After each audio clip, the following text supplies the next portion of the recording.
Most of their stuff is really nice. It's just some of it. Now that Cereals and... Now that y'all say this, and where I live right now, well, you can assume, they're planning on building a couple of Audis, and I'm in the States. Where are we finished? Yeah, Where? They're way to the States. Where in Liverpool? Give me a second. Speaking of that, looks like we got about 4 minutes to departure. Yep. Already 4 minutes? 4 minutes, yeah. Yes. Jesus. I don't know, somewhere in Liverpool. Someone, Jim, there's someone who's saying they can't find the official event channel. I'm just looking into it. Seeing if they're actually a Viva member or not. They might not have synced their account. Then you. Okay, thank you.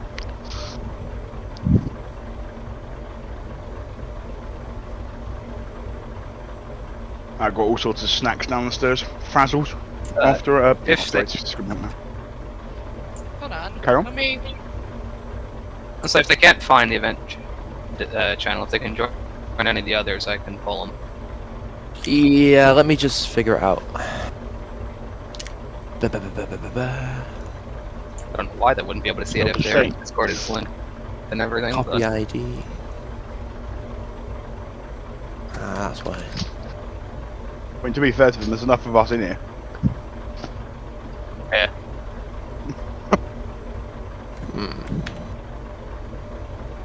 I'm just shocked my name didn't disappear off the screen. That happened once before when like a bazillion of us was at Truckers for not TFM March.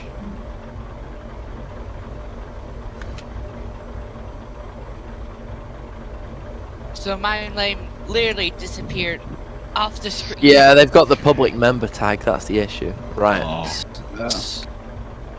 So they need to if they synced their drive account. Sorry. He's a Viva member.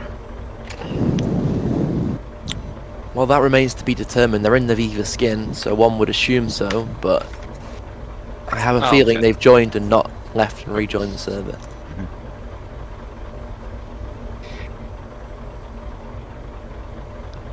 Oh, not you too, Jones. What's going on?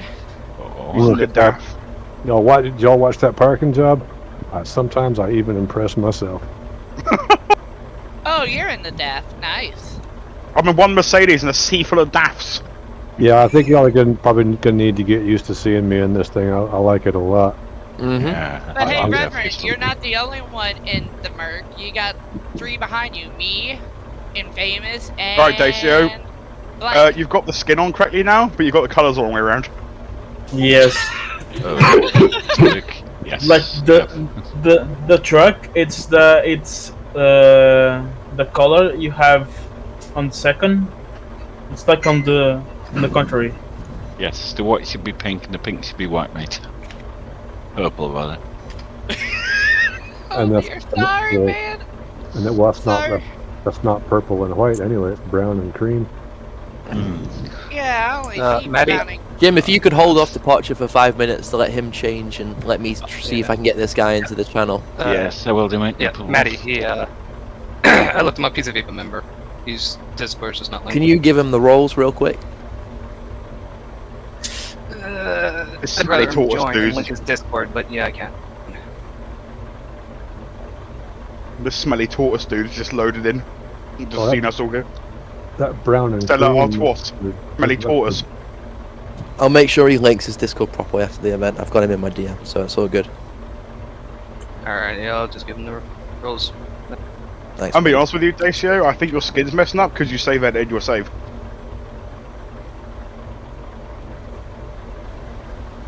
It shouldn't really affect his skin, though, I don't think. Should it? Because when he pulled out of Transinet, I couldn't even see his front wheels moving. I don't know, that's me about to say editing. I'm a doofus when it comes to that. I think he just needs the Viva. Oh, you've got it. Sorry, my bad. thanks, bud. Gorgon, did you do that? Me? Yeah, you. No. Uh-huh. I was gonna say I went to do it and someone beat me to it.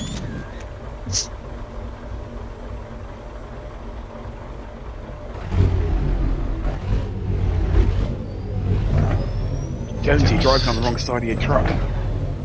Yeah, I thought about going right-hand drive for this, but I don't know. There's a lot of people to see me screw up, so I'm not going to do it. I'm British. I'm bound to be on the right-hand side. Right-hand drive. I'll be riding the curb everywhere. Okay, welcome, Fox. Glad we were able to get you in here. We'll need you to properly link your Discord account after the event, but we'll sort that out. So yeah, you should hear the instructions. So Jim's leading this one, so he'll be the one giving the directions. Oh, actually, he did it himself. He just linked it. Oh my god, sorry. Disregard what I just said then. Just had a look in general. I'm like, oh, yeah, that's him. It's in back.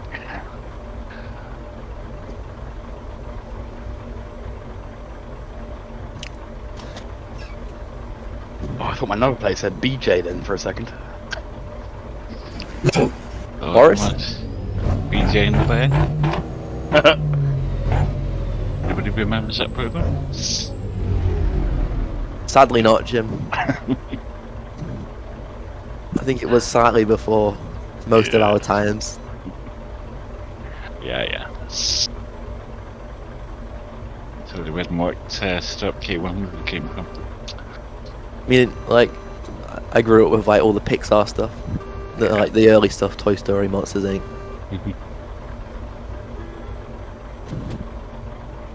Okay, is everybody back? And there I go wanna my watch Toy ears. Story now. Oh, Oh! back on. That reminds me, Matty, they're making a Monsters Inc. series on Disney Plus. Ooh. Yeah. I might need to. I saw the trailer of it. It's can I say it? I can say it.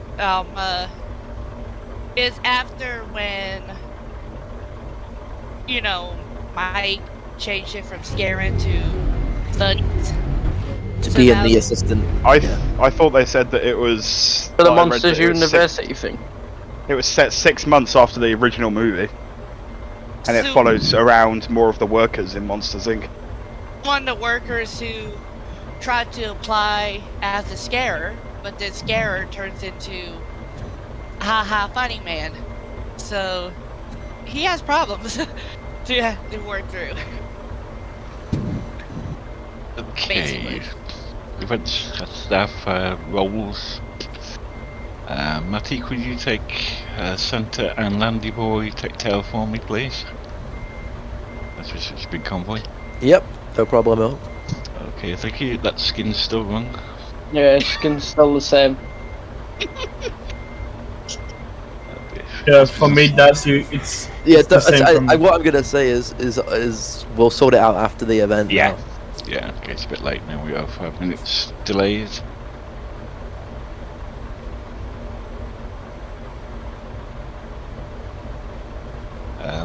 They put you with tail. Could you take tail? Thank you very much. That'd be much appreciated. Okay, gentlemen, are we ready to roll? I believe so. Okay then. Usual convoy rule supply, guys. Your language chat to strictly PG-13. Listen for instructions. Anybody who's suffering from lag, if you could go towards the rear of the convoy. Hope you enjoy the trip. And have a good time. We were taking the first left at the roundabout. And Landy, if you could let me know when everyone's out the company. Yes, the company please, mate. Thank you. I'll keep up to.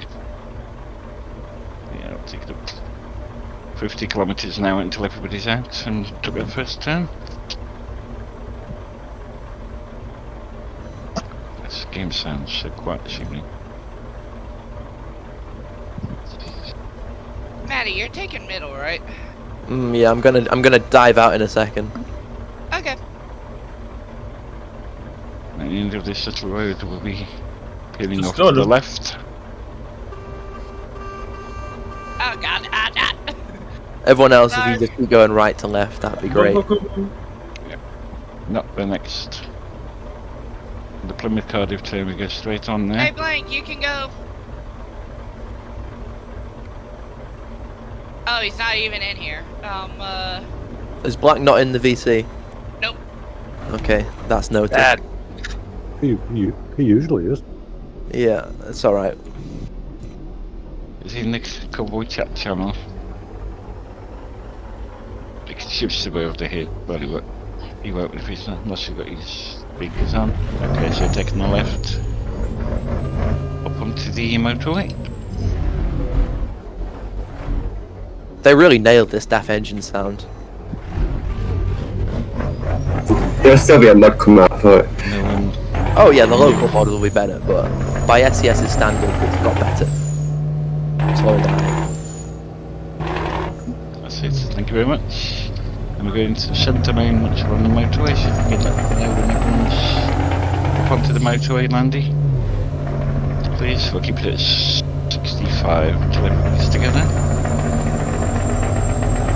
Are you giving the speeds in Kilometres per hour, yes. Okay. Standard kilometres an hour, yeah.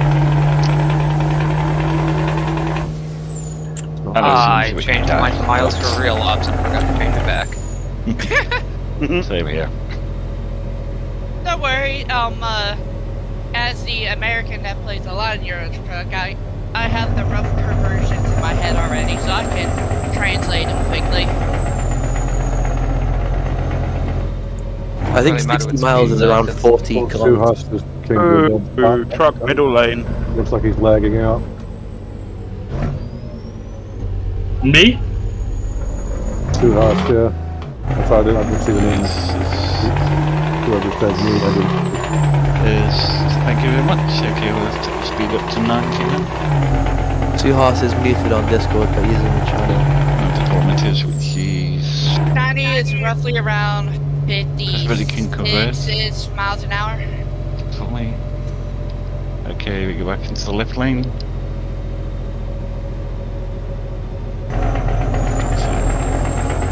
Yeah, so we're 95 at the front. There's been a bit of a gap forming already. Try and close that, please. Wait, just pass the first check. Oh, the trip, Dacio, it's 1,000 miles, so 14 or 1,500 kilometers. Yeah, my, 1,563 kilometers is coming up on my, dash. I'm gonna stay far from Airloop because he is lagging. Okay, there. Luke, if you can pull over and let the guys pass you so you can get to the rear of the convoy, please. Very much appreciated. Don't know if he's in TeamSpeak, Discord. Luke is in the channel. He Oh, is, is he? he's just muted. I'm creating a bit of a gap because I cannot go faster than 90. It's 90 kilometers an hour. Either way, you probably have the speed limiter on. Oh, yes, that's a thought. That's true. I tried to shut it off, but it's blanked out in the options menu. There's a speed limiter option in TMP, isn't there? Yeah, but it's in the capped out TMP at thing. 100. It's capped out at 110, so shouldn't be that problem. If you Do you not have a load with you, do you? No, I mean in the TMP settings, I think there is a separate speed limiter option. Yeah, and A it's... tick box for it. Okay, let's try that. I'm just thinking the only reason I can think of is that I know there's a cap on some of the contracts and stuff in there. yes, Yeah, there is in general. There's a tick box setting for speed limiter in TMP. And if Jones is right, just verified that. And then there's also the truck speed limiter in the SES game settings. Most people know about that. The one in TMP, people don't always. I didn't know if he's new to TMP or not. Well, I'll say that one of the settings that you just mentioned, it being greyed out, that happened to me yesterday. You can't check it or uncheck it. It doesn't let you. I found the option. It was TMP after all. Okay. Nice. Thanks. I think I probably touched that up forever ago. Oh, nice. So you're up to speed now. I am. Splendid. Lovely. I did like touch up on the settings a little like forever ago. I'll get back there. Just to let you know, Jim, there seems to be a massive gap behind me. Yes. I see it. It'll close organically. Yeah. Yeah, we'll be fine. No worries. A bundle of us, me included, has the route plotted anyway, so we should be fine. Yeah. I just realised why my route may have been a bit, thought it was a bit short. Before I changed it, I think I might have subbed in a B as well, miles as well. But never mind. It's only about 1500 k's, so it's within our limits. It's within the usual The hour fair and a wind half. will be done in about an hour and a half. Yeah.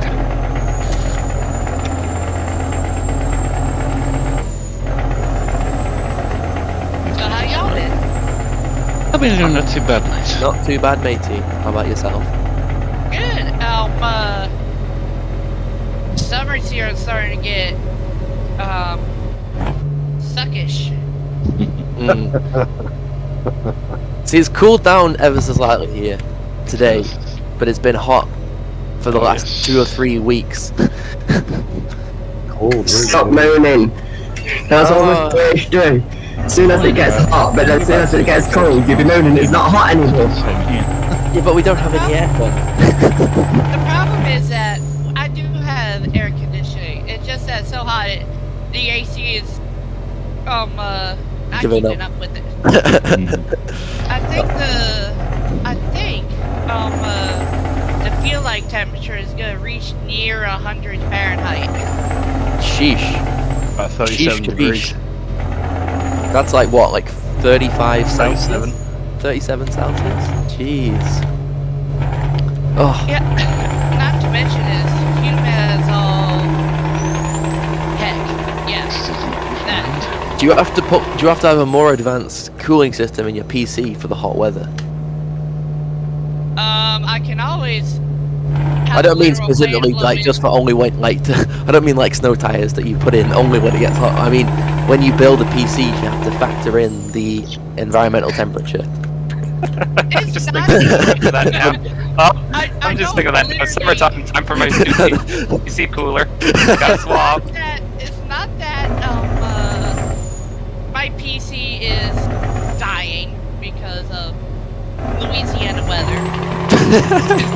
It's more of this specific house is dying to Louisiana weather. Yeah, I guess it's not the top priority. I was about to say as well, you probably wouldn't have to factor in the weather too much because if it's inside the house, it'll be a lot cooler than if it's outside. I don't know. I mean, does it get? It depends what the house is made of. If it's a stone-built house, then yeah. It's But wood. It's wood. It's all America, wood. it's wood. All wood. It's not wood inner with. you guys have brick like outside, proper? it's Do all you have wood. like cavity wall insulation or loft insulation or anything like that? Yeah. I can tell you for certain because I literally ripped the inside of this house apart after the last flood. There's Oh. insulation against the exterior walls, but not any insulation on the interior walls. Right. As in, like, between room, there's insulation between the rooms and the outside, but not any between room to room. So, yeah. I mean, do they even put insulation in the interior walls? No. Not usually. Yeah, I was about to say, you shouldn't need it. I think you can put it in if you make a partition wall, but that's different. Yeah. One bright side is that be promptly, not only me, because I'm only staying at this place for the summer, but just overall, my family's gonna be getting out of this house ASAP. Yeah. It's caused us, how should I say it, chaos a bit. Yeah, moving house is the worst. Reverend, am I lagging? No. Oh, I'm getting a bit of screen jerking here. Frame rates are a bit low, but that's just because we're all bunched up. Yeah. What would beautiful happen up here. was that, the house flooded a few years back. I'm surprised you live on a river, don't you? What is it? I think you live by a river, don't you? I In know, the middle of it's I what? do. I live by a river, I live by a swamp, I live by the Gulf of Mexico. It sucks. And there's Oh, yeah, and hurricane season's coming up. there's a coolie behind my house. Any I quick was stand even- up front? Do the full moat package. Actually, there is a road ditch in front of our house. There we go. Pass it. I think you pass it off something. And then, not to mention, I'm pretty sure our house was the only one that flooded because every other house is elevated either like elevated on cinder blocks or elevated as in they lifted the ground. Yeah, Sounds like I said, that sounds like cars in the UK. They do I that know in in Australia. like Australia they have houses Yeah. on, or maybe other places as well. They have houses on stilts in some places. Yeah, they got That's, that's not because of flooding, that's because of termites. The termites eat the wood and it rots all the bottom of the house out. So they put them on concrete stilts to stop the termites from eating all the house. I know, but I remember Well, Not in over Australia, here- maybe, but over in here, the Florida, Sorry, over Joe. here, sorry. in the Florida Keys, the houses are built on stilts because when a hurricane passes through, the storm the storm surge rather will cover the entire island. Yep, same here on Long Island. Same here in South Oh, Louisiana. HR's here. Zigo's somewhere. Where is he? Is it?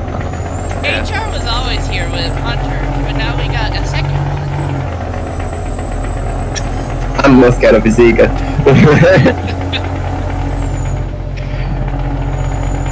That's because I don't tell people I eat people. One thing that happened was that, Maddie, remember when I had to eat from the convoy because my dad needed me and accidentally called you and tried to text about the job information? Mm-hmm.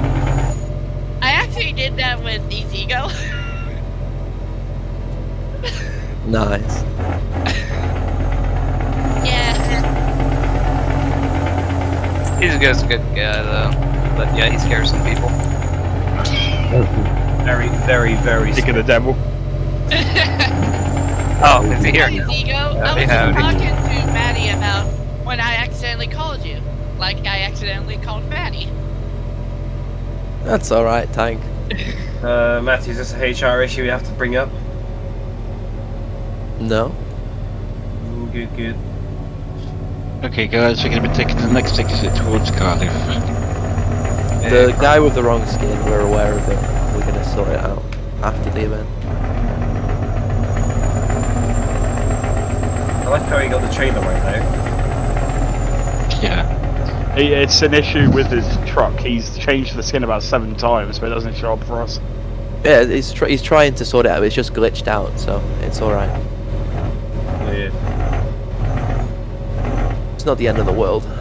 It's okay though, he's come back from Prime to Viva, so in our books that's a win anyway.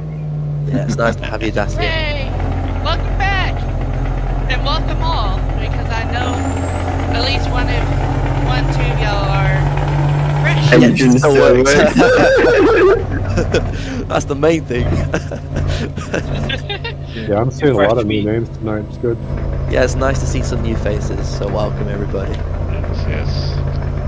Nice to meet you, Jones. Never seen you before. Ooh, he's been around. I'm liking this northern accent of this Matty guy. It's lush. Seems like the last couple of weeks, you, me, and Dimension, we always seem, one of us is always tailing the other one. Like the three of you have grouped yourselves together. Yeah. It's not planned. It seems to happen at one event after another. It seems like y'all are the best of friends. Three amigos, eh? The Viva Musketeers. It's a best friends forever and ever reference. If it's the friends who stuff together. We should get jewelry and send it to each other. We can like put it together. We'll have 3 separate parts. Hank, don't torment the new drivers with your singing. No. Still comes better enough.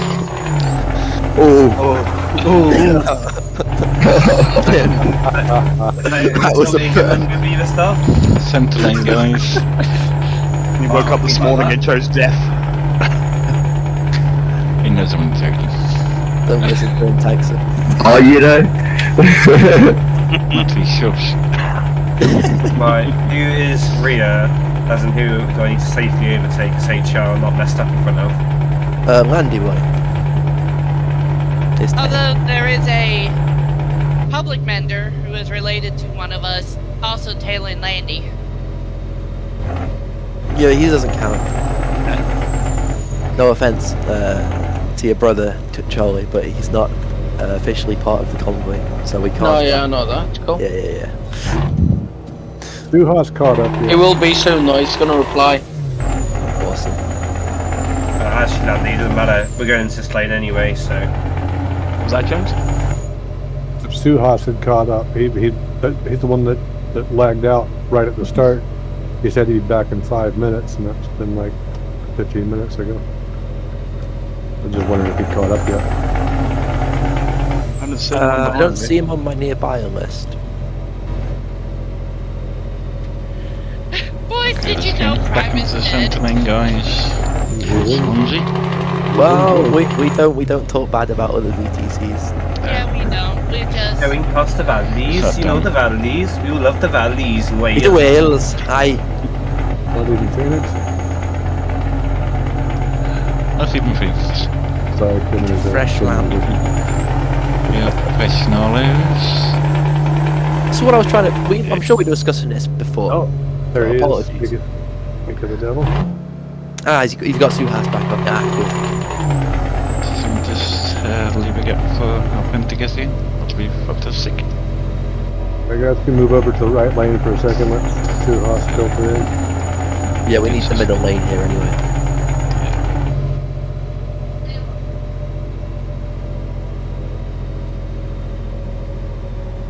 Speed okay for you guys? Yep, Yeah, turn we on. should be fine. Nice cruise.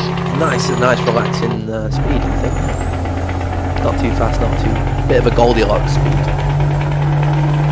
I'm doing 110 back here. Well, yeah, we always say, Matthew, what a zip through a full belt would miss the scenery. Exactly. A nice, nice, in quotes, UK scenery. You know, you've probably seen most of this route from Saturday, but you can't blame me for that. I know it before they published theirs. I know, it's not your Lovely fault. I like the route. It's not your fault. Hope you understand. Lovely scenery from 2012. Probably before. I'm sure it's based on the original ETS. Actually, It is. From what I heard, it's based on the 40 from UK driving sim. Yeah. I see a Blank up ahead doing something sketchy in the car park. And you know what the Welsh are like with sheep. Wow. Oof. I'll bring that up again. I can't use the second word that goes with sheep, but because PG-13. But It rhymes with Raga. To be fair, I can say the same about New Zealanders. Poor Barbara. Poor Barbara. What sucks is that Blank isn't even in the voice chat. We're just roasting him for no reason. So for those who aren't familiar with the UK, this is like the banter we have between England and Wales at every football match. Oh. No, it's like Nottingham and Derby. Yeah. Yeah, you need to go to Wales. I want to bring up my personal experience, but nobody would get it. No, You've got to be careful though about putting Welsh and Scottish in the same voice channel. No offense to you, Jones, you're the exception to the rule, but you know, I've had to break up some interesting fights between the Welsh and the Scottish in the past. It's not been a fun experience for me. It's almost Why would you live in Irish? I tell you though, the Welsh rugby fans are just lovely. We've been up in, I was up in Edinburgh for a big match between Scotland and Wales, and just, they were singing in the streets and just all smiles and just warm greetings. It was just a joy to be in the city that day. That's brilliant. Yeah, I think rugby's a different kettle of fish to football. Yeah, very much it's much more respectful between fans. It's not full of hooligans. Yeah, they look ridiculous with those stupid daffodil hats on. I want to bring up an American example, but I don't know if y'all will get it. It's like a couple years back, a football team, Philadelphia, won the Super Bowl, and the Philadelphia fans literally trashed the place. Right here, guys. I really behaved the Welsh here. God. Hi, Blank. How are you? Nice to see you, Mike. Hey, dude.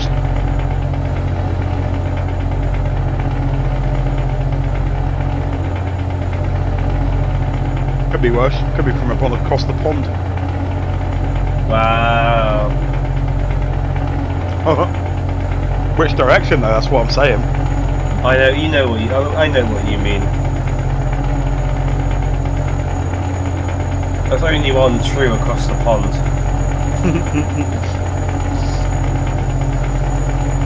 Behave. We'll be fine. I mean, how bad can this rivalry be? Oh, we got somebody in on the Who's that? Oh, that's Blank. Cool. Cool. We all know what happens in lay, boys. Yeah, people sleep. Gasolina. Not in Wales. No, calm down, guys. She's telling me to behave. Yeah, that's, if you need fuel, feel free to grab it as long as you're towards the front of the convoy. So wait, in Wales, would that be sheepdogging? Wales is lovely. So is Scotland. Snowdonia is beautiful. Everybody's lovely. Everywhere's lovely. Maybe. It's like a love-hate thing. It isn't genuine like hatred. It's just. I haven't actually been to Wales. I'd like to go. Oh, some really good places in Wales. Oh yes. What sucks is I haven't left the state much, let alone the country. Well, You're not missing too. Yeah, but your country is like the size of most continents. Have you ever used that website that shows you the true size of actual countries? Monsters, mate. Yeah, Because Africa is huge. The world map actually isn't like representing the actual size of the countries that you see. There's a website where you can drag countries onto other countries and actually show you the true Oh, I size. guess distorted was the curvature of the Earth.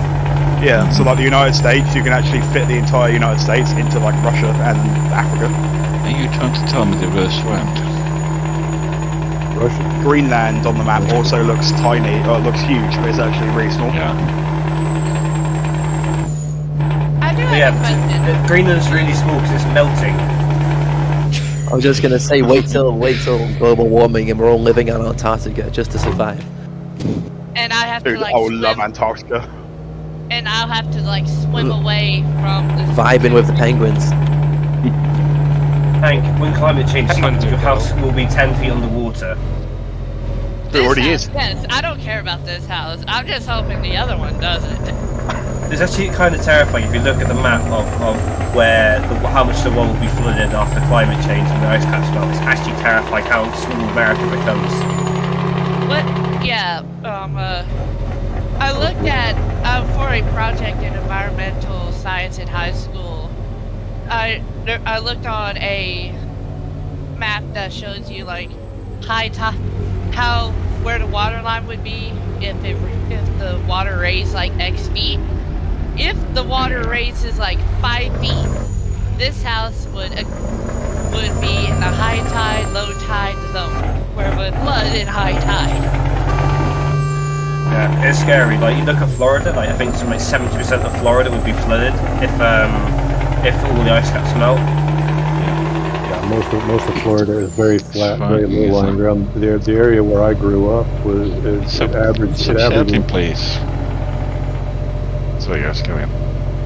I'll be honest with you, 70% is lower than I thought it would be.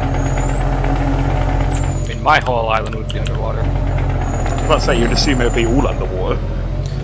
Did you not think though, when the ice caps melt, that they'll come up with some sort of solution, as in they'll either build floating flotillas that you can have civilizations on, or they'll just massively, on an industrial scale, pump all the water into groundwater.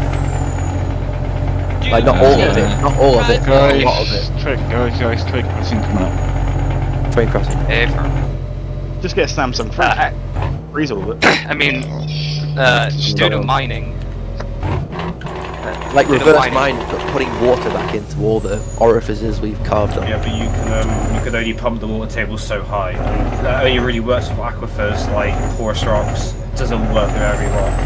You can't just pump anything into the ground. The train crossing closed.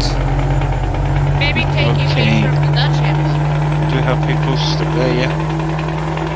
The two on your route, the one that's on this road and the parallel road going back down the south, both operate at about 3 trucks per second. So 3 trucks per crossing. They're really frequent. Yeah. Really frequent. These are the old ones. These old crossings. Yeah. Yes, I come down to I come down to 60 until people can catch up. What confuses? I know the one on the road over is really quick. Like you can get 3 trucks that push over it. Because I remember Prime did a convoy on it or something silly, and it took like an hour to get all the trucks over. But man, if you can let me know when we're all back together. If you can hear me still.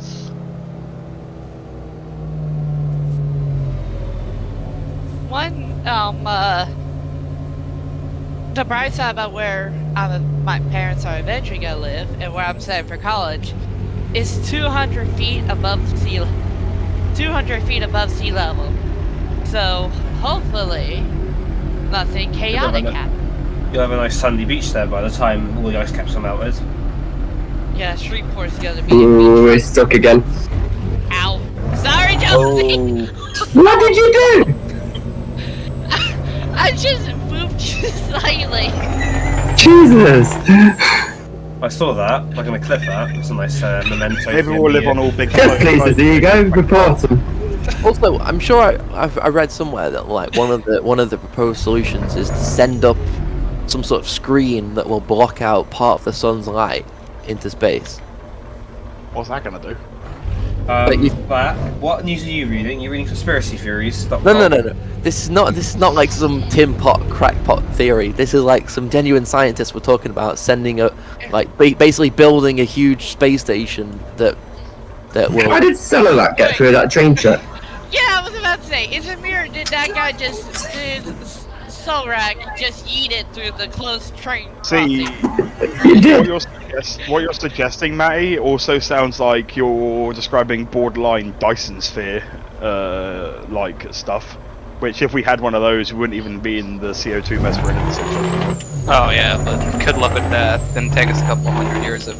I mean, it would require a ton of resources, and you wouldn't even notice it visually because the sun would still look like it is, but it would block like 5% of its light or something, which would be enough to like slow down. I don't know. I'm sure I read it somewhere. Matty TM 2021. Thank you very much. Matty, just block the sun. If the guys need to catch up, put the foot down, safe enough. This sounds like Russia's theory of blowing up meteors that might hit the Earth. Oh, just send a nuke into space. Yeah, okay, good idea, mate. Why don't you just highlight the sun and just delete it? we will be taking exit up towards Cardiff, Birmingham. No. What you gotta do is transport the sun. Make it smaller. What could go wrong? Oh yeah, that would literally break the solar system. Despicable Me, Shrink Ray, let's go. Tank's proposing that we mess with the gravity field and just wreck the entire solar system. Okay, guys, when you're taking that exit into the left, will be good. When you get to the end, the junction will be going right. We'll take the exit to the left, and then we're going right at the next junction.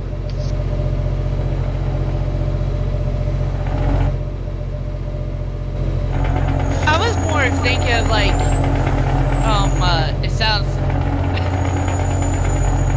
Roadworks behind you, Thompson. Basically, use like a computer thing. I don't know where my brain is going. It's so far it may be a bit mushy from all this heat. Yeah, let me make no, when you've all made that turn, Landy. Thank you. All going so far, well so far from my viewpoint in the middle of the convoy. Pretty good. And we'll go back Yeah, to Jim. 90. Jim, the next crossing you come to is a really, really fast one. I just caught back up. But this is the thing I don't understand. On TMP, I'm sure on the newer areas of the map, the trains just don't work on MP. Because they are AI and not baked into the map. And since TMP deletes AI traffic, they don't show up. Yeah. The way that TMP spawn them in, so the SCS changed how they did them with the DLC. After going east, so they are no longer baked into the map, they are placed AI, which have a trigger on them when they cross over an invisible line, which triggers the barrier. Got ya, so it's basically like these ones are just hard-coded into the map, so they can't really get rid of them. Yeah, so I imagine when they do overhaul the UK, they will not work as well. Unless TMP eventually adds AI. Who knows? I kind of hope they do. Or like make a separate server for it. I have a feeling they're going to now that they've got competition. Well, here's the thing. I think they should make the simulation servers have AI because, you know, they're called simulation. Yeah, and leave it have the off. arcade servers without off. Yeah. I believe that they still have a bit of time anyway. I mean, even if when we do get dedicated servers and we can put mods and stuff, at the end of the day, realistically, they ain't going to be as big as the TMP ones, but like we'd be able to have like a dedicated 100 slot Viva server for our drivers to use. It's not going to kill TMP, but it is certainly a challenge for them to try and. Yes. They've got to do something. They've got to innovate now. This is the thing. They have to innovate. Yeah. It's good competition. Yeah, they've been talking about it for years now, but now that it's actually becoming a thing, I think TMP will wake up and start It's like the same thing happened with Infinite Truckers multiplayer. Yeah. I don't know if anyone remembers that, but Yeah, what happened to that? Yeah. it just I think it all turned out to be nonsense. But basically, they said they were going to implement pro mods in multiplayer, and people have been pressuring TMP to do that for ages, but TMP hadn't, because I hadn't considered it a priority. But as soon as there was a legitimate, or what seemed to be a legitimate threat, or someone that was going to beat them to it, then hey presto, within a few months TMP had pro mod support just like that. And not only that, Not all true though, Matty. There was actually a limitation in the game client which prevented them from. So the way the game client checks your DLC, like pro mods, there's a unique number, I think it's a 32-digit number that it checks. And basically, they had to develop a brand new system for checking the DLC you were enabling was technically pro mods and not something else. Yeah. Fair enough. Easy. It's just what I'm just saying is it just encouraged them to innovate much faster than they had done previously. Definitely. But also they got Sean around that time as well, so Sean developing that back end. And then they also had some help from pro mods, and they partnered with TMP, so they probably had some help from the other end. Maybe, I think. I don't know. But like, if Convoy does implement mod support, I mean, it does make the possibilities endless. Because I mean, we're talking about couple of events ago, like Mexico, for example, being able to go down to Mexico, or all the other brilliant map mods that are out there with other people. I mean, that's just fantastic. So like, I have a interesting title for a Mexican convoy. Charlie? For Mexico. Hold your break in, Charlie. I mean, think about it. You know, you could have Stills Mega Pack. You can have all the Viva skins, pro mods. Holding it at 50 at the front for you guys. All the Viva skins, Division and all. So like, if I join the server, are you okay? Me? Yeah, you're just stuck. Oh, I'm not stuck. No, it's Suhas, I'm pretty sure.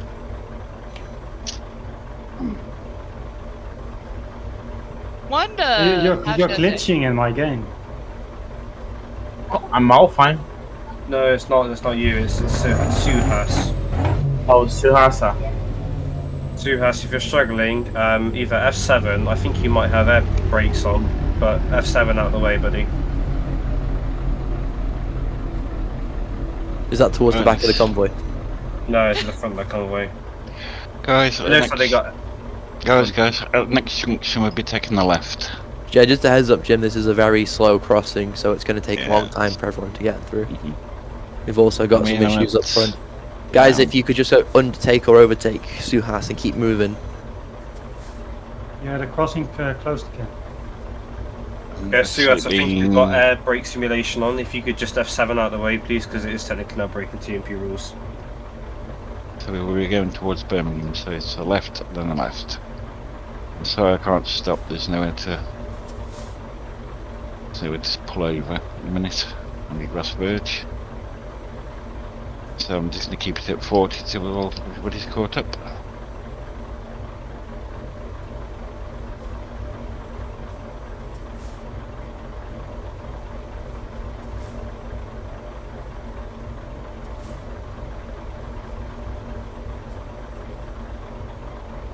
Suhas, maybe just try quitting the game and reloading. Oh, Jones, you alright? I like that sign. It was looking at me funny, so I ran it over.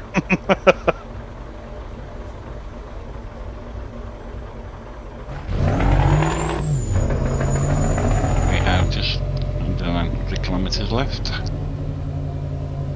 We're doing good for time.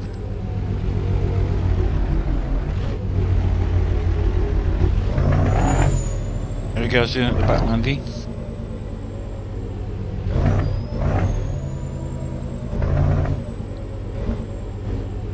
Good talk. Andy.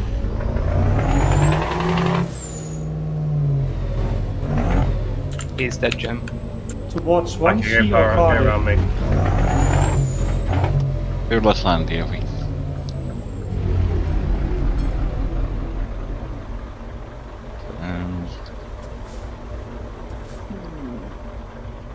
Who's in front? Who's driving in front of Landy Boy? Ow. It's fine, we're fine. Landy, if you want to go, I'll stay with Suhas until we sort it and catch up. I'll lead them on to the back of the convoy. Oh, we got some guys that missed a turn back there.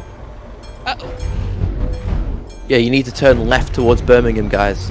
Yeah, there's two guys in front of you. I can see two guys that have not made the left-hand turn. You guys need to double back and then turn right. So Peter, Hunter, and you need to turn around. Matty, do you want to maybe wait there for them? Yeah. Jim, you want to pull into the service station and wait for him? I'm just going to go slowly and lead everyone back in. Need to, yeah, I'll just pull in, so I need to plug my headset in. Okay, another left towards Birmingham here, guys. Right, Landy, do you want to keep up with them? I'll drag Suhas into a separate channel and help them troubleshoot this quickly, alright? Cool. If just both don't need fuel, can you move off the pump so I can get fuel, please? Okay, yeah, guys, if you've just come back, you need to take that right-hand turn there towards Birmingham. Hey, firm. And then you'll see the train Viva drivers again. Yeah, I see it, guys.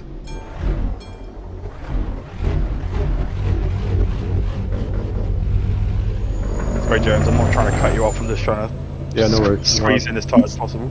Yeah, you're fine. Doesn't matter anyway. I'm just going slowly here so we catch everyone back up. Jim, did you say you were pausing somewhere? Yeah, we're Yes, at the fuel station. Just Okay, ahead of copy. me. I see you guys coming.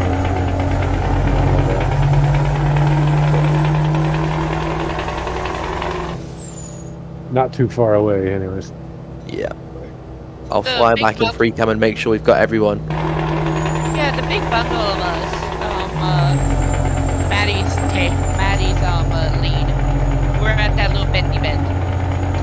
I see Gorgon, Landy, and Suhas coming up. I can see Dino, the one with the wrong skins, just made the turn left. I can still. This is useful actually, with it being such a high incline because you've got a good view of the other road network. Indeed. Suhas, Landy, and Gorgon are coming up, not far behind them. Cool. So I guess it's just Suhas and Easygo that we're missing. Yeah, and then Zigo's got the map, so he'll account for I'm off the Suhas. back, yeah. I was just crossing the crossing line, just checking. I thought we had another driver further back from Gorgon, but we don't. I don't know how they went in the end.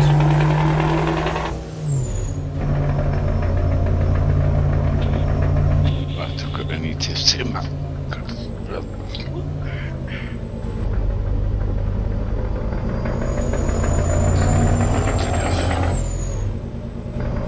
It sucks that my foot's starting to get sore, but I'll be fine.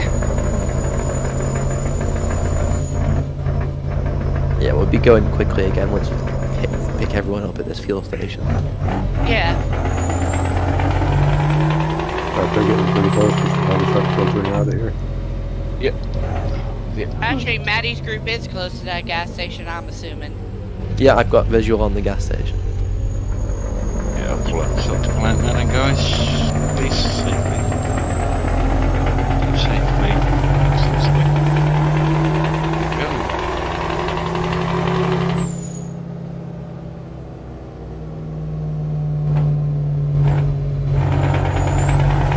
60 to get around this bend. Should I want to? Yeah, they're there. They did that perfectly, I think. Yep, we're rolling. We're all together. Brilliant. Very much, Matty. Yeah, that's right, Brian. Going towards Birmingham.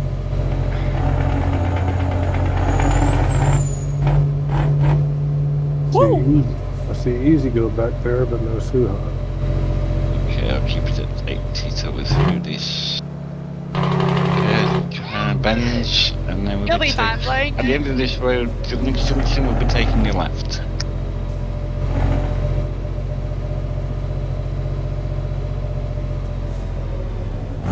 So far, I think we're doing fine.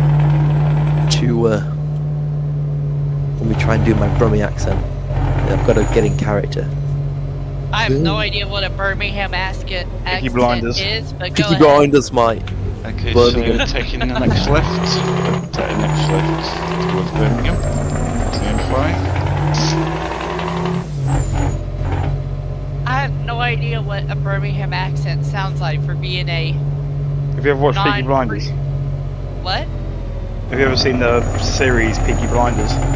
Nope. Most Americans can't tell the British accents apart, really. Yeah, so good luck knowing The the most tails. we can do is between like general English and then general Scottish. But that's about it. Who is Absolute Tail currently? Is that Azigo? Yeah. It is, yes. It's okay, I've got interesting. Sorry about that. Hopefully. He's coming up fast. That's okay, mate, back with us. No worries. I'm gonna keep it 90. Speed of 90 kilometers per hour, guys. Yeah, I can tell accents in where I live. For example, you all know Lich, right? Mm-hmm. he has that Cajun accent. I have a blend of that. Yeah, let's go with that. And I think it's funny he calls you that all the time. That really tickles me. it's mostly because when I joined, I was living where I went to college, which was definitely in that redneck zone he's talking about. But I was raised down here, on the Jim Rodish border between the two. Yeah, the accents in the UK vary from city to city, whereas in the US, it's more regional. It's like state Yeah, to it's state. more Like regional, yeah. The Georgia accent is distinct from the Tennessee accent. Yeah. But most people, if you're not from Georgia and Tennessee, you're not gonna really hear the difference. Yeah, I agree with that. I mean, I could probably pick out like southern accents versus like a middle American accent versus like New England. A rare exception to that is the Charleston, South Carolina accent. That's a city that has its own separate dialect. But As for the well most part, as, like, people, and then you Californian, yeah, they have their own. then you get west of the Mississippi, and it's just kind of one generic sort of Western accent. Because that's just the America just exploded to the west out there, and it became. And then I've noticed when you get north, you kind of start getting hints of Canadian style creeping in. Wisconsin and Minnesota have very distinct accents. Minnesota has hints from Canada, but also most of the people that live in Minnesota are Nordic, Jeanette are from the Nordic countries. That's why, I don't know if you know American football, but their prominent team in Minnesota is called the Vikings. Yep. That's my team, man. I don't care how much they suck. I'm always going to be Vikings. Yeah, I respect the Minnesota Vikings. It's just that I sometimes don't like them. Towards Liverpool or Birmingham? We've turned off towards Liverpool. Sorry, Fox. Typical, you get up north and it starts raining. Wow. Someone wants to smack. So, Jones, as you can probably tell, being where I live, I'm that Saints fan. Saints fan, yeah. Well, see, I was born and raised in Florida, so I ought to be a Miami or a Tampa Bay fan. But when I was a kid, when I was born, my dad worked at NASA when I was a kid, and I was born in Titusville, Florida, and then Dad he left NASA and he got a job with Boeing up in Minnesota, and we lived in Minnesota for one winter, and my parents said, "Screw this, this is cold. We're going back to Florida."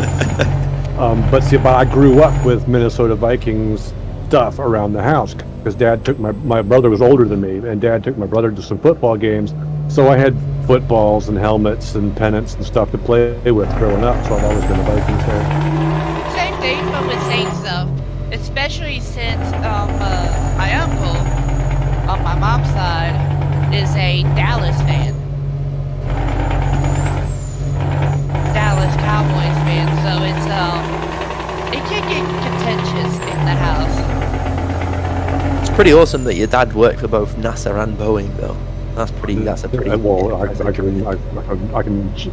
Okay, it's kind of hard to top. My dad worked on the guidance systems for the Saturn V rocket, the moon missions. It's pretty hard to top that. But after he left Boeing, he went to work for Pratt & Whitney. He was head of finance for the J-58 engines, which is those are the engines that powered the SR-71 Blackbird, the spy plane. And that is why I always joke whenever we're driving into Russia, I always make that joke about a light going on in the basement somewhere under the Kremlin. Because no kidding, my family was on a watch list. I was not allowed to be late I was not even allowed to miss a car payment because that would make me a target for KGB infiltration. at least in the paranoid American mindset of the Cold War, that made me a target. Because a KGB agent could come and say, "Hey, we'll make your car payment for you if you steal some papers out of your dad's briefcase." It's like they didn't want to have any leverage, basically. That kind of craziness really did go on. I say, yeah. How many do you want? Yeah. You guys will be taking the next left. Yeah, my dad had Class A security clearance, so I went to Beale Air Force Base for the. If you're going towards London, Sheffield, take that exit, please, on the left. For the closing ceremony when they retired the Blackbird, and that's when it really struck me what a big deal my dad really was, because there was restricted areas where like Air Force generals were not allowed to go. And my civilian, well, he used to be in the Navy, but my dad was a civilian at the time. We're still heading towards Sheffield, Manchester, so we take next left, next exit. And he had clearance to get in there. I was pretty impressed. Nice. That's a really good story. Peter, you've gone the wrong way, buddy. If you turn around. Again? Okay, I will turn. Don't worry about it, buddy. Don't worry about it. What you've just done, Jones, has made my life sound really bad. There were two armed Air Force security guys standing out front, and my dad was a civilian, so they didn't salute him, but they clicked their heels together and opened the door for him when he walked out. Oh wow, and I was like, wow, he's just my dad, I was used to him, sleeping on the sofa with his balls hanging out of his shorts, This is my dad. But yeah, he was a big deal. Yeah. Yes. Just me, have you cut the corner off this route? I haven't, no. Because you've just turned left off and you're not going up to Grimsby anymore. Oh, he revised the map. He posted a new map. Oh yes, on sorry, the yes. Combo chat. Right here at the beginning, yes, we have. Sorry, Yeah, yes. the correct map is in Convoy chat, not the original announcement. We are being overtaken on the right side. I saw who it was. It was someone in a blue and white UDAP with a orange with gears on it trailer. It's a Volvo with a green trim. It's orange with line. It's metallic. Changing colors as we go. Okay. So, Peter, you're taking the next left you come to, buddy, and you're turning left onto the M1. Okay. Okay. We're on the M1 northbound towards Sheffield.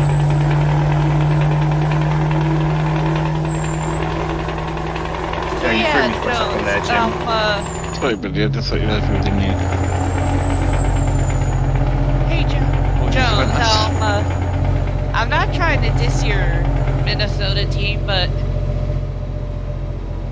Oh dear, I see where this is going. I have how should I say it? Okay, bad memories. I hope you nice understand. and please, I'm turning left again. Sorry, Tank. You're good.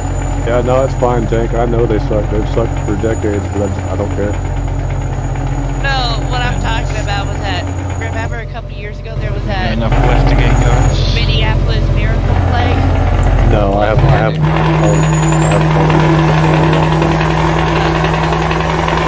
It's hard to get the game over here. Sometimes the games will be on like 1 or 2 in the morning over here. Sometimes. It was a playoff game, and then literally like last second, Minneapolis won. So I have some good memories about it. See, I think NFL is a good sport. Don't get me wrong. I'm not dissing the sport. While watching it, it's just way too disjointed for me. Like the time between plays, it's just like stop-start constantly, which we don't get with like rugby, which is like I get it. Centre lane towards Manchester. I know. Is they have to like how should I say it? There's like a little rule book with what general like plays they do. So between plays, the ball gets moved forward to where it stopped. Then they convene talk about what they're gonna do, and then get ahead. It's like a game of set pieces, you know. Very strategic game. Yeah. It's based on rugby. I mean, a lot of the terminology. So we were talking about this the other night. You know, like in American football, you've got a line of scrimmage. In rugby, it's the scrum. You put the ball in rugby. You put the ball into touch. In American football, they score a touchdown. And it's very obvious that the game has its roots in rugby, but it's completely different. Oh yeah. Especially after they introduced the forward pass, then it's completely different. Yeah. Peter, are you capped at 90? No, I'm driving 110. Okay, cool. We're taking the next I'm just exit. far behind, I guess. This fine. I'm actually behind you. We're taking the next exit, okay? Okay. The left lane, take the exit, and then continue straight. Don't get off the motorway. Sorry, Jim. Okay, yeah, we're heading towards Manchester. So I'll cap in my speed as you guys trying to catch up. When I was in 7th grade, when the school year ended, there was I had a cool math teacher in 7th grade. And she was like, alright. She was like telling us at the end of the year, like, what do I think y'all are gonna be? And, hey guys, we're going centre lane towards Newcastle. Alright. Centre lane as well for you, Peter. Sorry? Peter's centre lane, the middle lane. Okay. Don't take any exits, just keep going straight up the motorway. But, when she went up to me, she said I could be a football manager. Not like, American football, like football owner. I knew that was so bit off.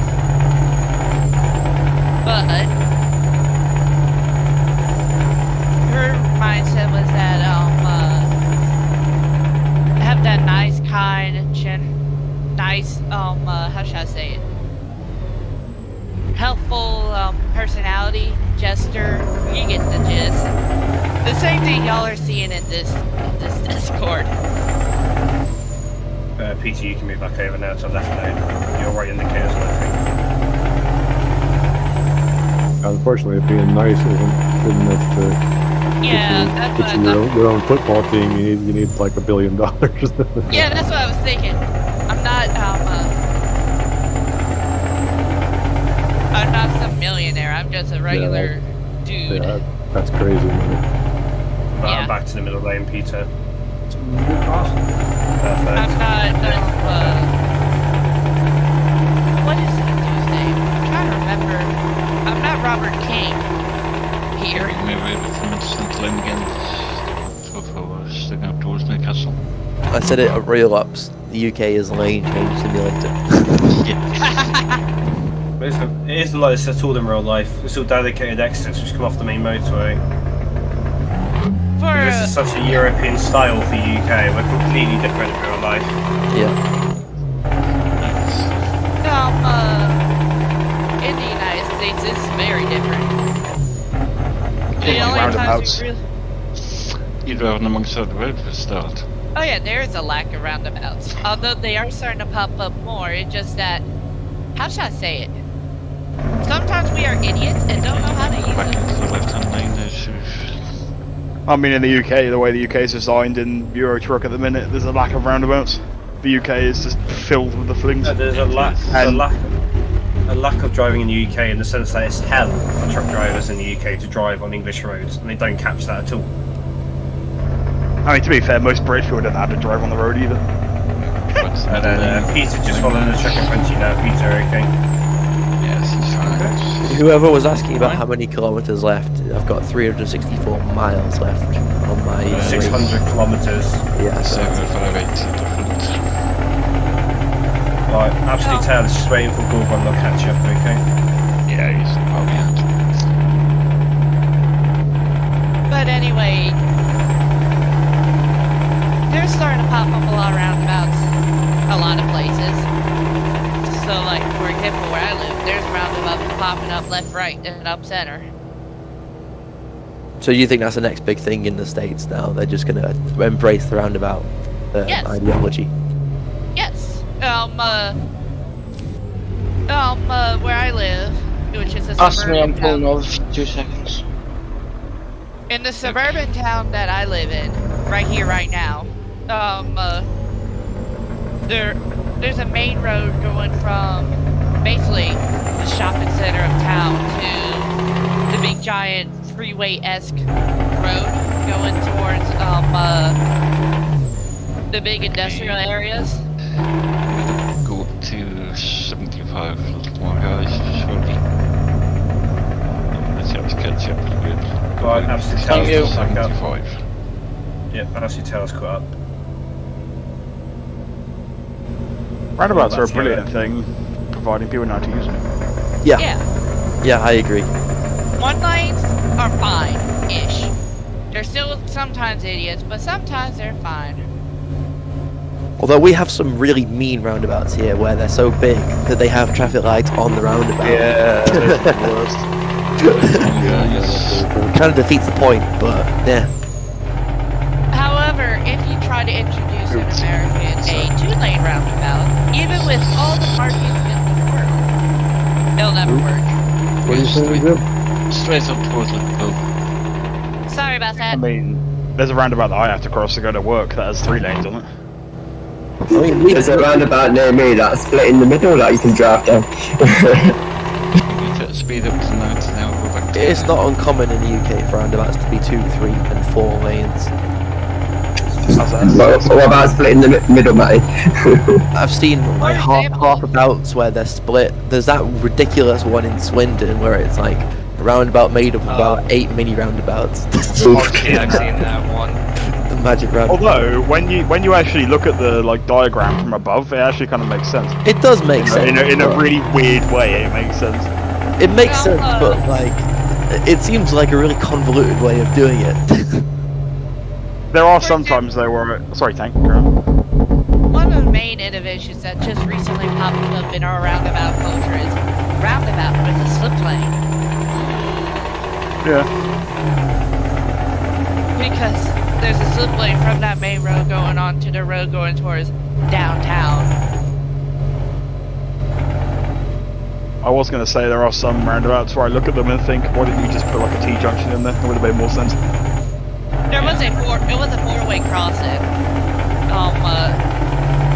As in like one way didn't stop, and there seemed to be traffic and wrecks. So just like a roundabout. The thing is, in America, you've got much bigger streets than we have Yes. in Europe. So rather than putting roundabouts in, I don't know why they don't just expand the junctions and have you have a sort of filter lane to go left or right that you can jump in that's cut off from the rest of the road.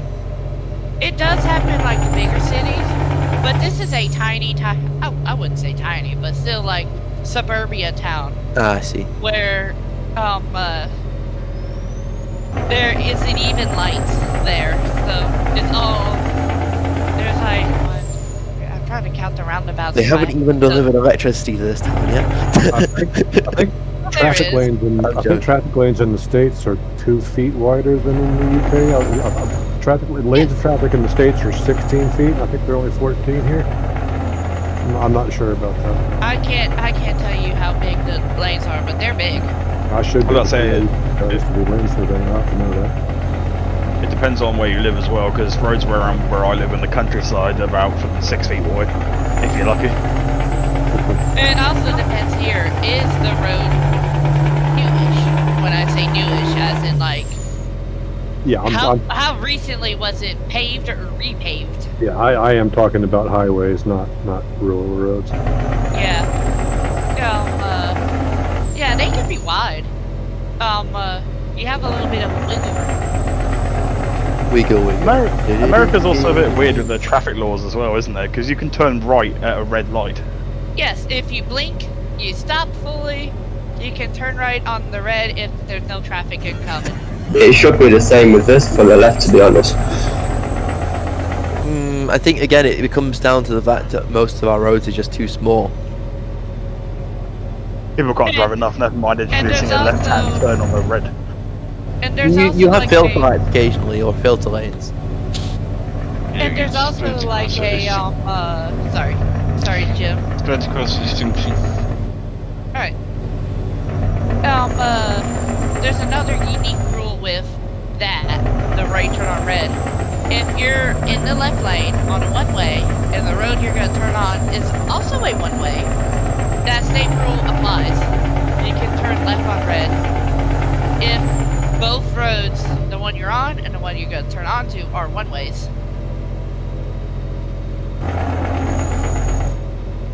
So yeah, nice little quirk. A lot of things people have been doing to me recently is when I come to a four-way crossroad, I turn left on a traffic light, and as I'm turning left, there's someone jaywalking across the road. Oh yeah, and I'll run them over. It's mostly because there's a lack of crossing, not. Well, here's the thing: where I almost run people over, there is literally a crossing on the traffic light, and people just refuse to walk on it, despite the fact it's like an extra 2 meters walk. I know, right? I mean, I'm a pedestrian and I see it a lot. For example, I mean, at the end of the day, if you're going to jaywalk by a crossing and you get hit because you're not using the crossing, then you kind of at fault anyway. For example, where I live, the mailbox is across the street, so I have to cross the street to get to the mailbox. I mean, the one I've noticed really recently is how much more aggressive people have been when they're driving since lockdown, or since the start of the pandemic. Because the roads were empty, so people were just flooring it, weren't they? So I actually had to get, it got so bad to the point where I was like, right, I'm just going to buy you a dash cam. I bought a dash cam and put it in the car. It's like, it's not safe. Some of these Audi drivers, it's Audi drivers again, Audi and BMW drivers, all these Audi and BMW.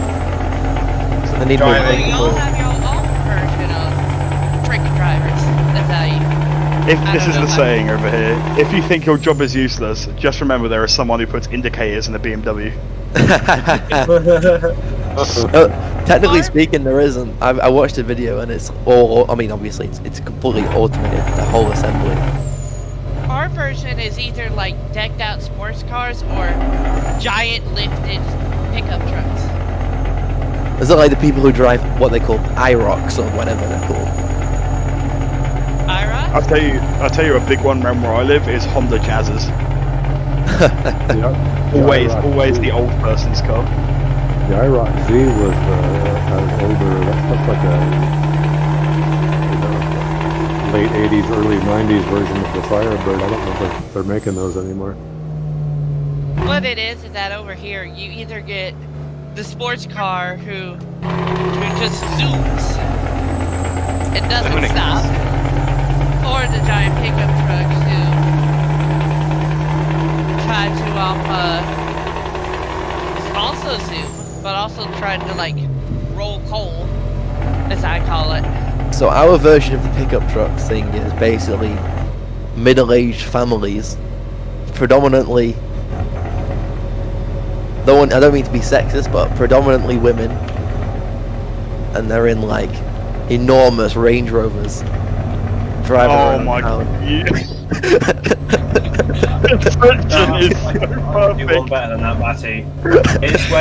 It's when they use the automatic parking feature and it doesn't work. And they kind of go into this like state of I don't know what to do. I can't park this car. I can't park this car. I've got to actually park this thing myself. And then you watch them try and you watch them go. Obviously, you can't reverse him because he's never done it. You watch them trying to get this big car, which you have no idea how big it is. It's just a parking space. And they never go forward far enough. So they're sat halfway across the road behind them, with their whole back of their car hanging out. I was about to say, the best way to tell if someone's a good or bad driver is you sit in the shopping car park and you see who looks for the space where they can just drive through one way and park in the other. What sucks is that the pickup trucks over here are fine at their normal height. Then they lift them to be like tall, super tall. Like practically semi-truck height tall. Like you need a step ladder to get up in. Yeah, yes, exactly. They're very high, yeah. The worst part about the kind of guys who drive those is the rev-offs. If you get two of them next to each other at a stoplight, they'll have a rev-off. Yeah. 90% I of the don't see. One guy blow his motor up doing that. Yeah. I can't see why it's so desirable to have a big fat SUV. I've never understood the ideology behind it. I mean, unless you're literally a farmer and you need to go down dirt roads all the time, then I can understand it. The pickup ideology in America, you've all got trucks, you've all got to have a pickup, you've all got to have either an F-150, a Chevy, I can't remember what the Chevy is called, or the other one that's out there. Prius. So Chevy Silverados, I know that because I have a pickup truck. But here's the point, what's the point of having such a big car for one person? I've never understood the ideology behind it. Because they have to like have a car 3 that miles fits per the gallon road. or something. Everybody can have a car, and everybody I mean, we've got a Land Rover Defender, but that's because we use it for pulling a horse box with, because we have horses, okay, and it's short wheelbase, and it's only used for pulling the horse box with. Apart from that, we have a 3-cylinder Kia Picanto, which that's all we need it for. And when we do with the long distance, then okay, it's a bit of a stretch. I'm gonna interrupt why you. do you need this bridge we're passing over right now? This is where I used to live in the Borders. I've walked along that path along that river many a time. Nice. Sorry, easy guy. I didn't mean to cut you off. I don't get the ideology of, like, you know, I don't want to be like a tree hugger, but what is the point of having a gas guzzling SUV or pickup for one person? What are you solving apart from nothing really? It's the American ideology is why not? Yeah, that's what it is. That's what everything's about. I mean, until relatively recently, your gas prices were ridiculously cheap compared to Europe. That is the reason why. Where I live, which is literally next to like oil, where oil is probably now, it was less than $2 at some point. Yeah. A gallon. I mean, it's still much cheaper than it is in Europe, but I think it's from what some guys in the States have been telling me, it's getting a bit more pricey these days. Yeah, it's kind of slowly rising.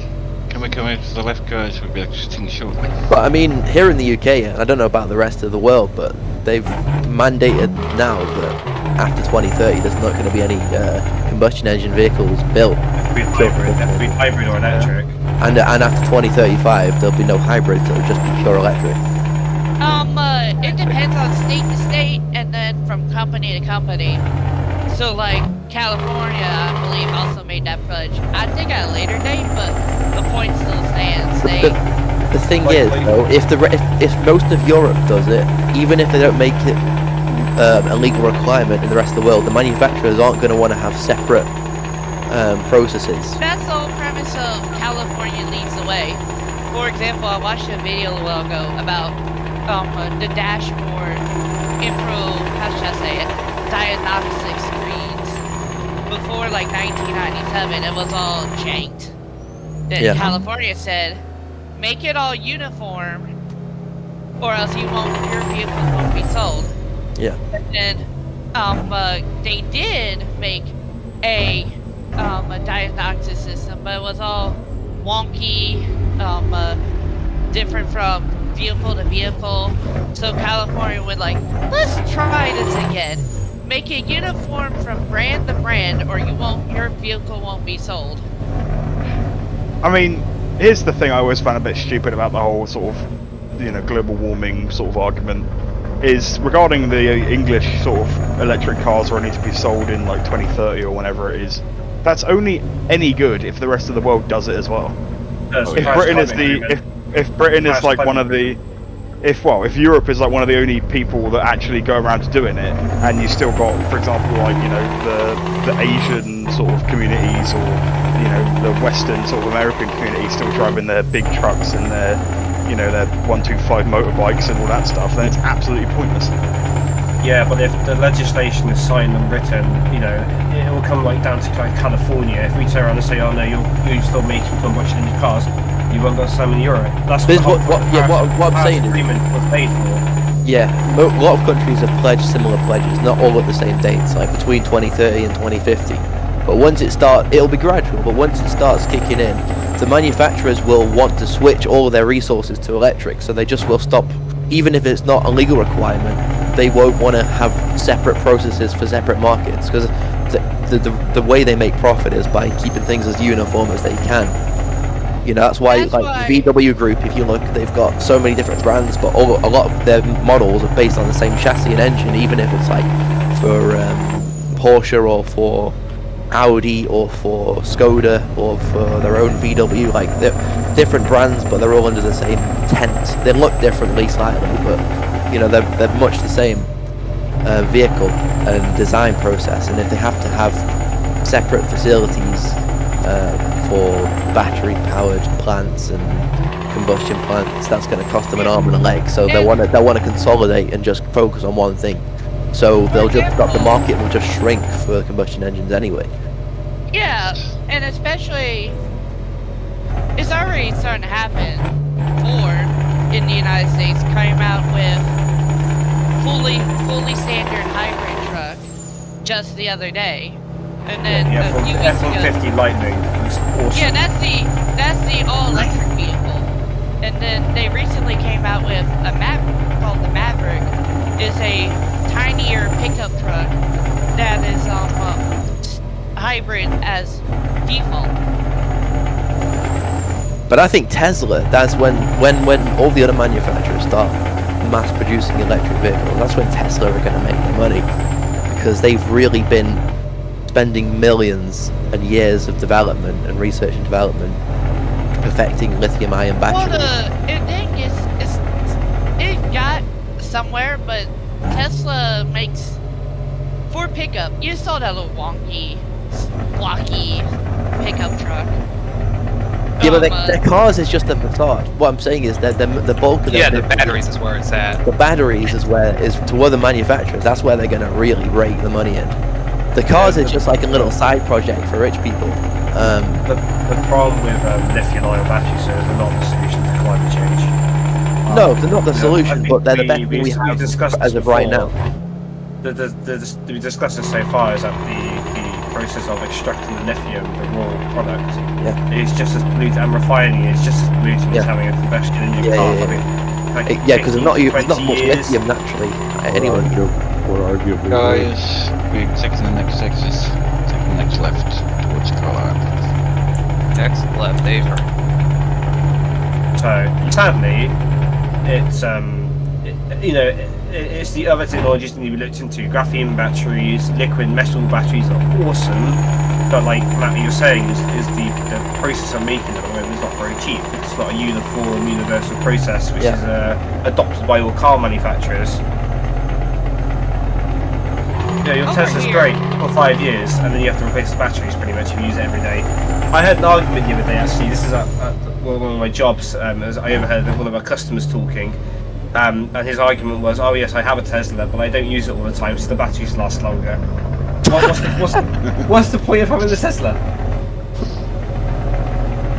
That sounds like someone who has a car and can't afford to run said vehicle.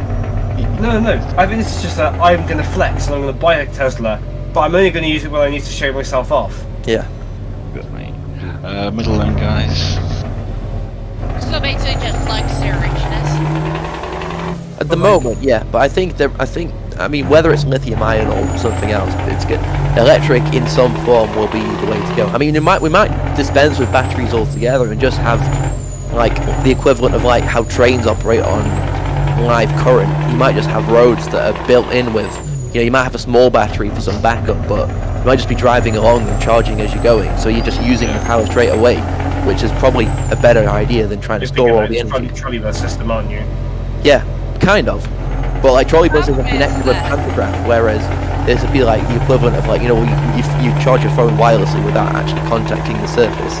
You're talking about having induction loops in the road, in the tarmac. Yeah. They did it in California. They got a solar road, and the road basically charged the wireless pads which the car ran over. But I have a feeling that when it becomes the mainstream technology, that will replace batteries in the main.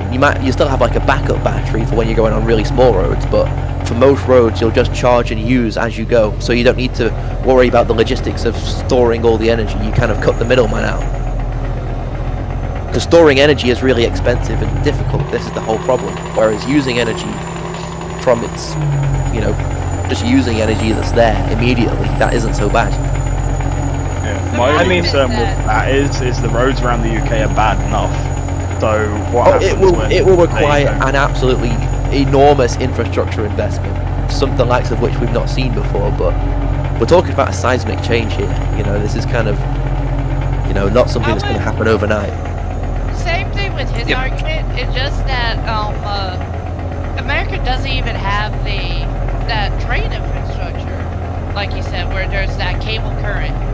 Yeah. Let alone trying to implant it into the road. The thing is, Hunter, it's not economical at the moment because at the moment electric vehicles are more of a, even now they're still a niche. But I'm talking about when it's mainstream, once the combustion engine's out the window. The technology needs to evolve. But no, I was replying to the guy who said atomic cars. Oh, okay, sorry. You also you look at how Europe and China. I mean, China's a little bit more complicated. I'm not going to sort of brush over the fact that communism allows you to get stuff pushed through a lot easier. But you compare Europe and China to and Japan to how quickly they have put down high-speed lines. In America, they're struggling to get the first one in California. You know, it's also an ideology. You've got a culture and an ideology to overcome. You know, it's like a right in America to almost own a vehicle, like it's a right to have a gun, to bear arms. Whereas over here, we always sort of had public transport. We've had railways since like the 1800s. It's not something new to us. It's something that we adopt. I use the train all the time. I use buses all the time. But it's again, you know, at the end of the day, it falls back on the legislators. It falls back on state law. It falls back on the country law. You need a country to push it forward. Like example, Iceland, they run fully on geothermal. All their energy comes from geothermal energy. They don't have nuclear reactors. They don't have anything. They just have geothermal plants. It's fascinating, but that's because the country's turned around and this is how we're going to do it. And I think there's never going to be a perfect solution, but I think having a healthy balance of all which works well. But you can't just, for example, you know, they thought back in the day biofuels were the solution to everything, but you can't go cut down all the Amazon and replace it with maize to go make biofuel. It's not. Yeah. Also, you can't just replace all the food crop with cash crops, and then no one will have any food. You know, it's again with like veganism. There are hurdles with veganism. It's, you know, just simply not eating meat isn't the solution because it can cause other consequences.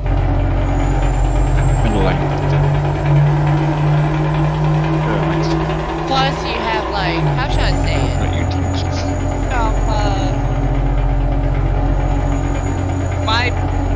I know people who are like,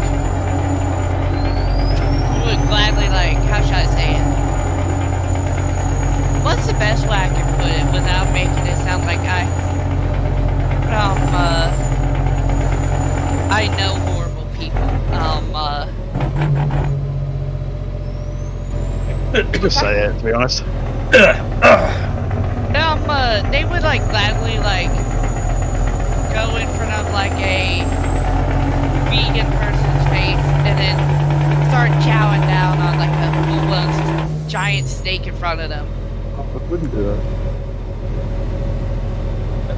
Say, Joe, did you really just say what I think you said? Yeah, I'd do it. I mean, here's the thing. If they don't have a sense of humor, that's their problem, not mine. That works. You're forcing them to eat the meat. Yeah. No, it's more like, how should I say it? How should I say it? They intentionally, like... Yeah, no. Like, to be honest, like, I live with someone who's a vegan, but they never preach about it. They're not one of them people who, like, want to always ram it down your throat. Like, you never mentioned it. The thing is that over here, we have the opposite effect. We have vegans who... There are vegans, there are people that really politicize it, don't get me wrong, but some people just have that as a diet and they don't, like, it's just their own thing. And I'm like, I don't care, you eat what you want to eat. I'll eat what I want to eat. It's just the main problem is that we also have, like, the opposite effect, where there's meat eaters who also politicize it and basically rub it into the vegans' faces. Yeah, I don't understand that. I just think eat what you want to eat, you know, it's your decision, it's your food. Why the hell does it matter what anyone else is eating, you know? There was, at the old school I used to go to, the old secondary school, they used, because I live in the countryside, they used to keep pigs. Yeah. And they used to get some of the kids down there, used to feed them and explain the process to them, and they used to serve the sausages that they made in the school canteen. Well, You that's can buy good. from the That's showing. Because a lot of kids these days don't realise how farming works. Like you ask them where the burger comes from, they won't have no clue. The father of one of my old school friends started protesting because he's a vegan, and he basically had it so the pigs had to be removed. And there was also a massive vegan protest on the school in the front field on a school day, and the police had to turn up and get rid of them all because they were literally protesting in a school in front of all the kids about like how eating meat is bad. I mean, we're sat here talking about sort of climate change and the current issues, but I think, and this is my own personal opinion, I think something that will happen to us in maybe our lives is, you know, at the moment pride is quite a big thing. A lot of people are coming out on the LGBT plus spectrum, and I think the next issue that can't be seen yet is we're gonna, as more people choose to be non-binary or be, say, gay or lesbian, etc., is that going to have a detrimental impact or an impact on the population growth as well? Are we, in our lifetime, you know, people born in the 21st century or towards the end of the 20th century, going to see the growth, the first decline in the global population? Because, you know, a lot of people now have their opinions and feelings on relationships and those sorts of topics, and I think it'll be really interesting to see if the next issue might be that as people choose and have their own feelings and emotions and how they feel about relationships, will that change the growth of the worldwide population? And I think it's something that in our lifetime we might actually see for the first time population start to decline. It's already predicted for 2050. Well, can I jump in? Sorry, Tank, you go first. That's fine. We already see that. In the United States specifically, there's some cases where the population is in fact declining because people in general, not just like LGBTQ, them, are not making babies, but just people in general are not making babies. Okay, guys, 6 we're almost there. Alright. Tankson's onto a good point there. I mean, I think I see where you're coming from, Azigo, but I think what you're really the real issue is an aging population and people not needing children like they used to back in before the Industrial Revolution. Like, well, I'm not just targeting it. No. It's probably definitely a factor. But I think it's like if you look at places like Italy and Japan, Germany, they've got aging populations and therefore people who are, you know, it's just the fertility rate has come right down because of how developed they are as a country. You know, there's excellent social care. You don't need to have kids to look after you when you're older. You don't need kids to kind of take over your own farm or whatever like you would have done before the Industrial Revolution. Or just to help out on the farm. A lot more people are living single lives. A lot more people are living more independent lives. A lot of women don't feel the need to have children like they used to, which is a good thing or a bad thing. I mean, there are a lot of factors, but I think, you know, I find it fascinating how many of my friends... You can't discount the fact that the population is still skyrocketing in certain parts of the world. I mean, net population is nearly 8 billion now, and only a few years ago it was 7 billion, so, you know, it's probably... I think it will be interesting to see, you know, there are other factors. You know, we are in a more materialistic society. People would rather spend money on themselves and on a new phone or a new bag than spend it on children and having children. Yeah. But I think, you know, the awareness and the acceptance now of people who are from sort of LGBT plus. Okay, guys, we're taking the first left at roundabout, so take a right into MBS. The only critique I have of that theory is I think, in real terms, there's probably not, as a statistical portion of the population, I highly doubt that the proportion of LGBTQ is very different from how it was 40 years ago. I just think the difference is that it's talked about more. Yeah, that's what I'm thinking too. In less developed areas of the world, the tolerance is not. I mean, I've been to Uganda, and they had a bill going through Parliament at the time where homosexuality was going to be potentially punishable by death, and this was in 2016.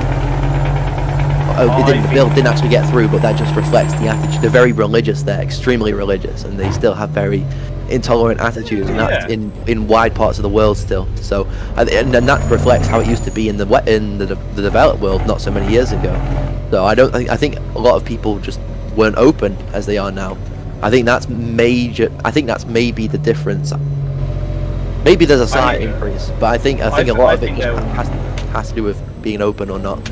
I really want to talk about this, but I know I go get too far into tangents, especially since I know immediate family members have, like, how should I say this? Not so good views. So I'm just gonna shut it. I was about to say as well, don't forget that, you know, also with the recent sort of boom in technology and stuff like that, there's also sort of a more general interest or stereotype into how people should look. Yeah. You know, I mean, I think social media I try and avoid it as much as I can. Exactly. Yeah. Like, I just think it's really unhealthy for you to compare yourself constantly with others, because people literally just people use social media to kind of make themselves feel better. Yeah. But I gotta need to sneeze. Like I say, and there's a lot more sort of judgment on people based on, you know, what they have or what they don't have and stuff like that. Which but it's completely fake. It's completely fake. Yeah, it is. Like everyone who's got like 1,000 likes on Instagram is probably leading a pretty crappy life behind the scenes. Well, I see all these videos on Instagram of like people that buy these like backs for their iPhones to make them look like a newer model that isn't actually what they have, and I'm just sat there watching that. Like, if you do that, then like, you know, you're just trying to fake yourself effectively. It's just a shame that we don't value people. Well, I say we collectively. It's a shame society seems to have, not all, but there's this trend, especially among the younger generation, that we're part of, a lot of us. Like, there's just this trend to just commodify our lives. Where are we parking? It's parking around, see if we can get the line up to where with me and Mattia. I was just going to wait a minute until this chaos gets sort of sorted out a bit. All these trucks swirling around is really not helping. I think actually, I can't agree with what you're saying, but I think you are right with an aging population, but I think, especially in younger people, it seems to be more common that they choose to identify as something from the LGBT spectrum. And I mean, like, there's also, you mentioned religion as well.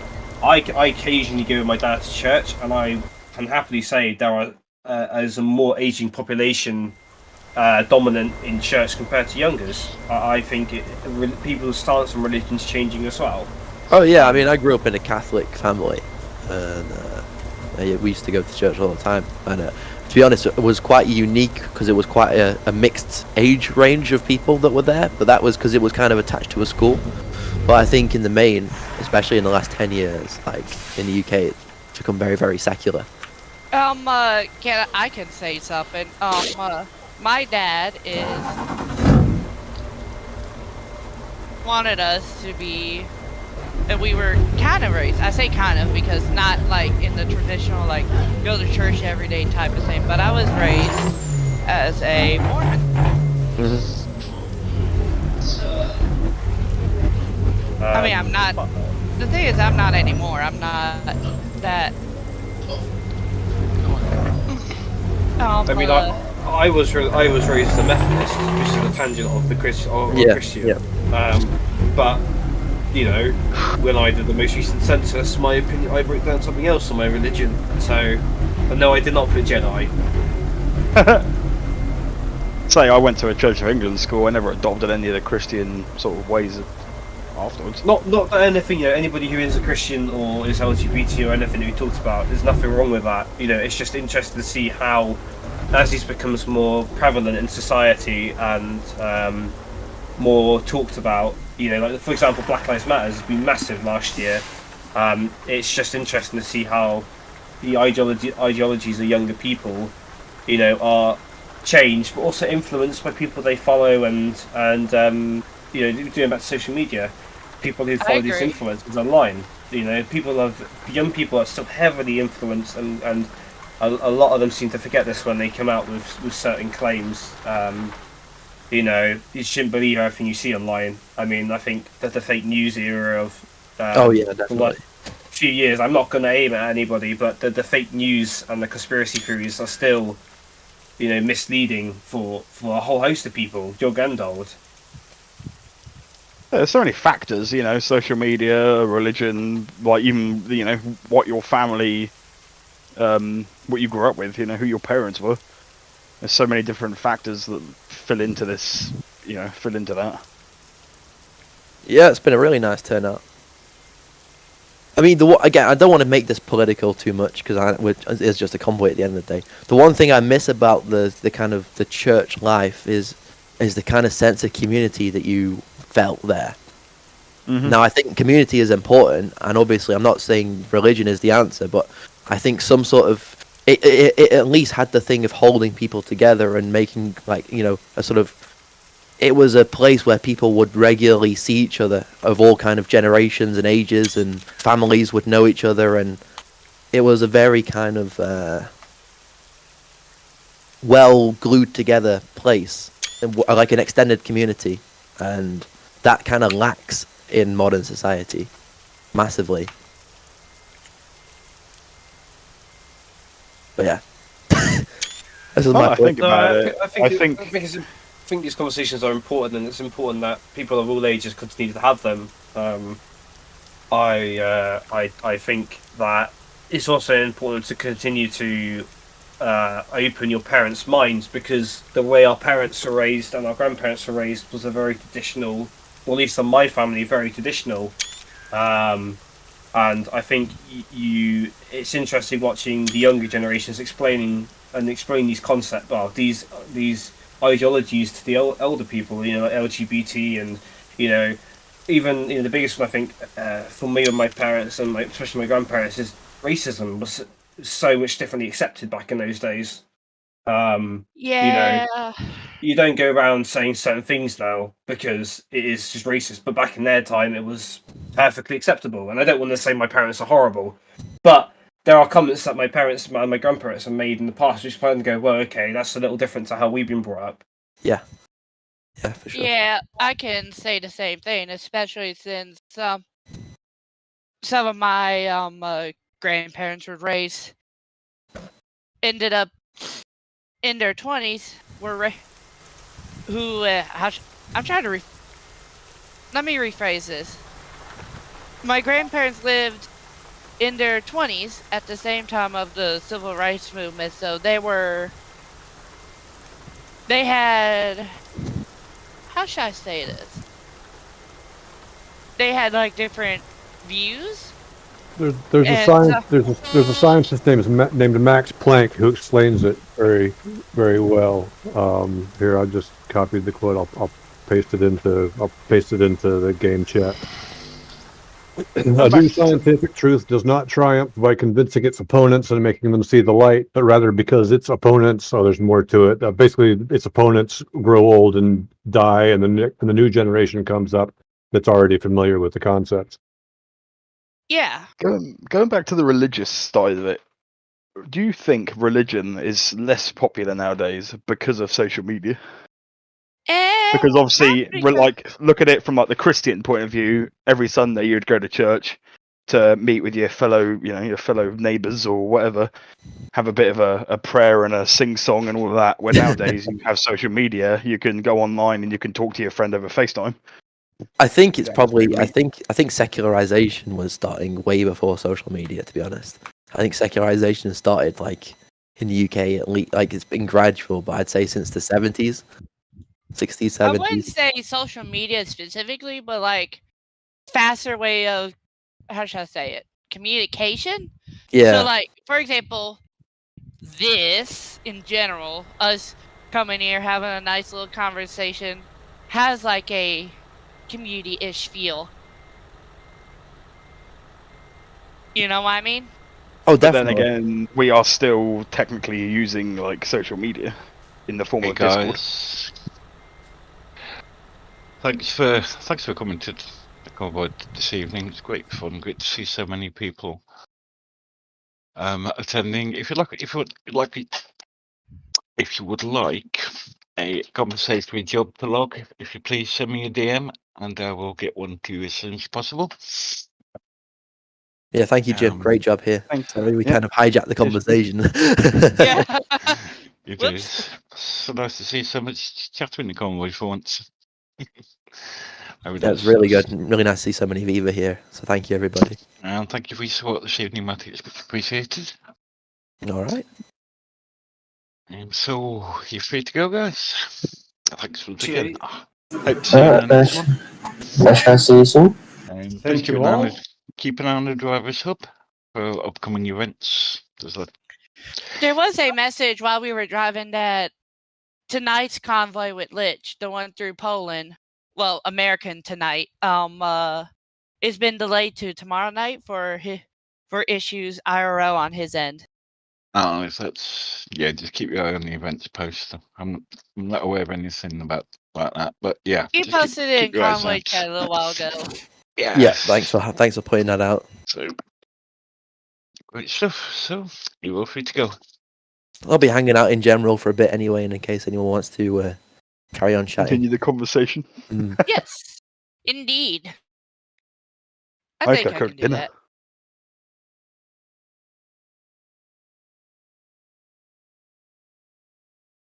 Ba-boom, ba-boom, ba-boom. Yep. Thanks for the convoy, guys.